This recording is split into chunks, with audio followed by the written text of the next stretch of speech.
అదే RTV app వార్తల్ని క్షణాల్లో చదివే అవకాశం ఉంటుంది. ఒక న్యూస్ పేపర్, ఒక టెలివిజన్ ఛానల్ మీ చేతుల్లో ఎప్పుడూ ఉంటాయి.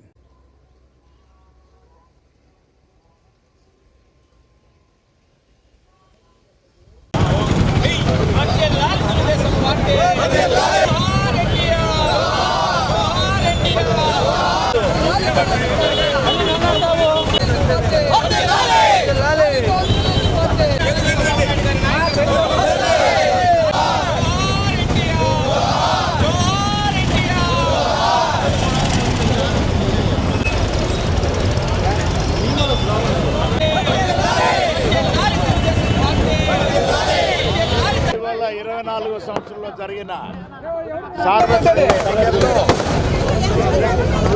ప్రభుత్వం అనేది కూడా ఏర్పడి అఖండ విజయం సాధించి ముఖ్యమంత్రిగా చంద్రబాబు నాయుడు గారు పదవీ బాధ్యతలు చేపట్టి జూన్ 12వ తారీఖున అంటే ఈ విజయం అనేది అఖండ విజయం, ఇది ప్రజల విజయం. ప్రతి ఒక్కరు కూడా కూటమి ప్రభుత్వం ఏర్పడాలి, చంద్రబాబు గారు నాయుడు గారి నాయకత్వం, లోకేష్ బాబు గారి ఆలోచన, పవన్ కళ్యాణ్ గారి వారి ప్రోత్సాహమైన రాజకీయం, మోడీ గారి ఆశీస్సులన్నీ కలిపి ఈ కూటమి ప్రభుత్వం వచ్చిన తర్వాత మనమందరం ఉన్నప్పుడు ఈ గడిచిన ఒక సంవత్సరం కాలంలో ముఖ్యమంత్రిగా చంద్రబాబు నాయుడు గారు పదవీ బాధ్యతలు చేపట్టినప్పటి నుంచి అభివృద్ధి, సంక్షేమం రెండు మన కళ్ళ ముందు ఎంతో కనపడుతున్నాయి.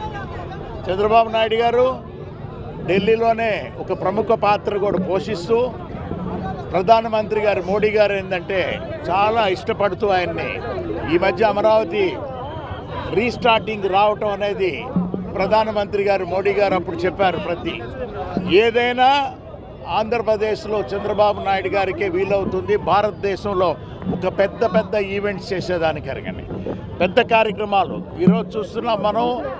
అభివృద్ధి అని అంటే పోలవరం నుంచి బనకచర్ల అనేది ఒక నదుల అనుసంధానం అనేది ఒక పెద్ద ఎత్తున చేయటం అనేది ఒక గొప్పది. భారతదేశంలో ఏ రాష్ట్రంలో కూడా ఇటువంటి జరగటం వల్ల 81,000 కోట్ల రూపాయలతో కూడా వారి ఆలోచనలు ఎప్పుడు కూడా పెద్దగానే ఉంటాయి.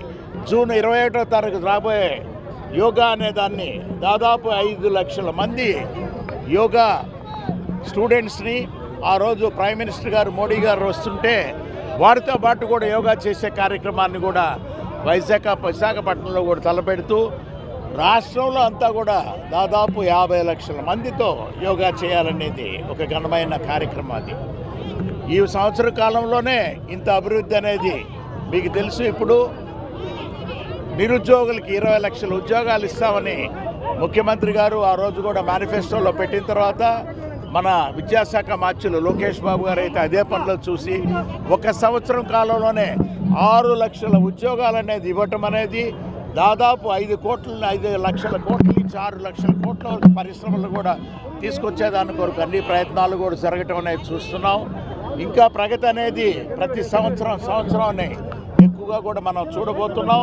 ఈ కూటమి ప్రభుత్వం అనేది ఎంతో సంతోషంగా ముందుకు సాగుతూ ఉన్నది కాబట్టి ప్రజల ఆశీస్సులన్నీ కూడా చంద్రబాబు నాయుడు గారికి ఇవ్వండి, అదేవిధంగా లోకేష్ బాబు గారికి, అదేవిధంగా పవన్ కళ్యాణ్ గారికి కూడా మోడీ గారికి ఆశీస్సులు ఇచ్చినట్టుగా అందరికీ ఇచ్చి ఇది అభివృద్ధి పథకంలో ఆంధ్రప్రదేశ్ నడిపించే కార్యక్రమాన్ని చేయమని ప్రతి ఒక్కరిని కోరుకుంటూ సెలవు తీసుకుంటున్నాం. మరిన్ని వీడియోస్ కోసం ఛానల్ ని సబ్స్క్రైబ్ చేయండి. లేటెస్ట్ అప్డేట్స్ కోసం వాట్సాప్ ఛానల్ ని ఫాలో అవ్వండి. అండ్ లింక్ డిస్క్రిప్షన్ లో ఉంది.